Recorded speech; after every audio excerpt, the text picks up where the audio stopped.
bir derneğe başvurduk. O da dedi ki işte biz yetim öksüzlere yardım ediyoruz.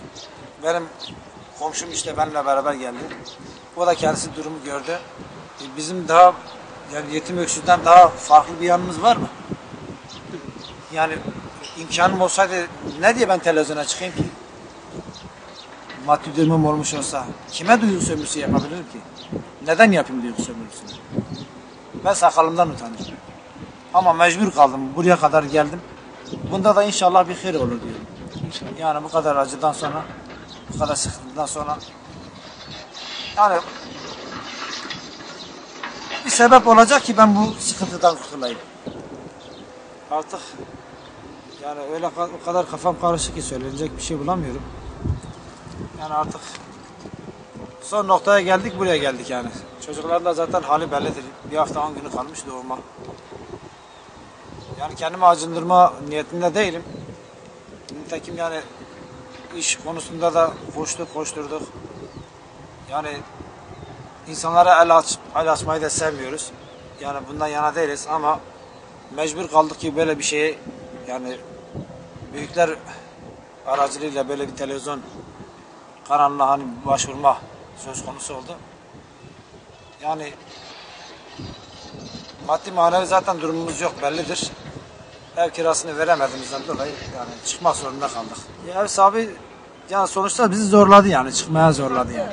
Zorlandık yani daha doğrusu. Yani onlar da kendine göre haklıdır. Onlar da bizden para bekliyorlar. Bizim de durumumuz yok. Çocuklarım bu halde bırakıp gidemiyorum. Onun da ailesi müsait değil. Benim de ailem müsait değil. Yani ikimizin durumu da kötü. İki ailenin de durumu kötü. Bize de yakın değiller. Yani birisi gelsin hanımın yanında dursun ben çalışayım. Bugün yarın doğum yapacak. Ne iş yapabilirim ne güç yapabilirim. Yani bir şeyler yapamıyorum. Dedim hani bir tablam olur el arabasında çalışırım. Şerbet satarım, çoluk çocuğuma bakarım. Devlet ona da izin vermedi. Şimdi izin verse bile yani bir yere gidemiyorum. Gidecek bir durumda değilim yani. Çocukları da bu şekilde bırakamıyorum. Yani bakkala gidecek durumu yok. Yani bilmiyorum artık yani ben duyarlı insanlara sesleniyorum buradan. Yani bir kardeşleri olarak, biz bir Adem ailesi olarak onlara sesleniyorum.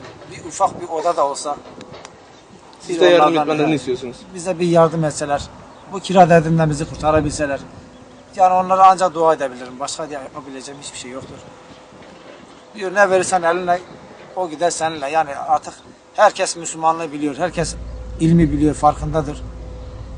Ben duyarlı insanlara sesleniyorum. Elimizi tutsunlar.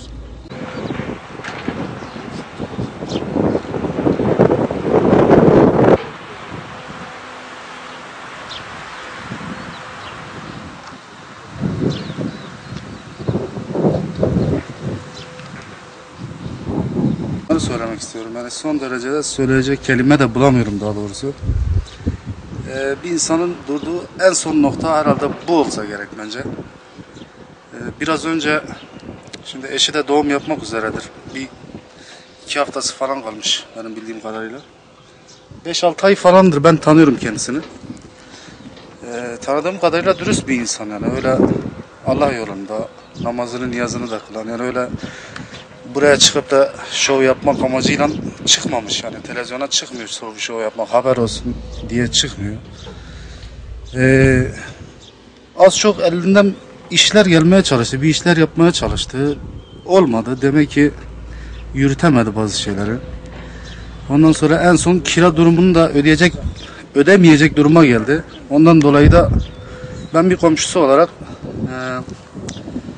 gördüğüm kadarıyla evden atmışlar. Kirayı ödemiyor diye.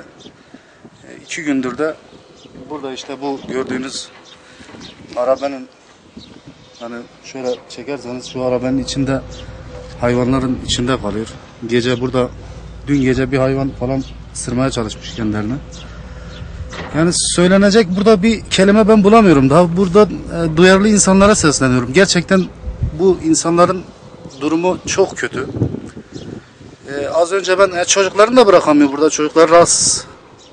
Kendi çocuklarımı getirdim, bıraktım az önce buraya. Gittim bir şeyler yapmaya çalıştım. Biraz erzak almaya çalıştım kendilerine. Yani daha burada ne söyleyeyim ki? Söyleyecek ben bir şey bulamıyorum yani gerçekten. Burada sesleniyorum yani devletimize, milletimize, duyarlı insanlara buradan sesleniyorum. Eğer bir şey yapacaklarsa bence şu an yapsınlar. Burası peygamberler şehridir.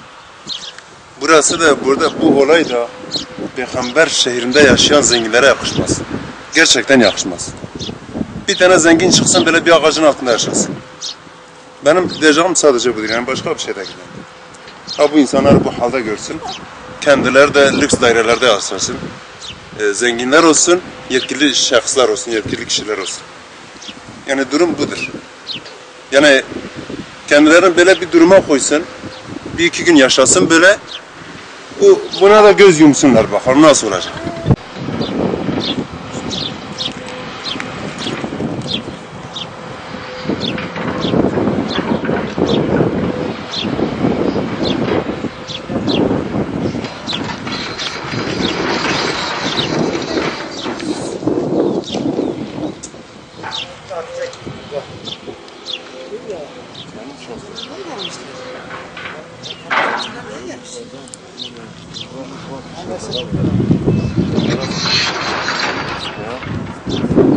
Thank you.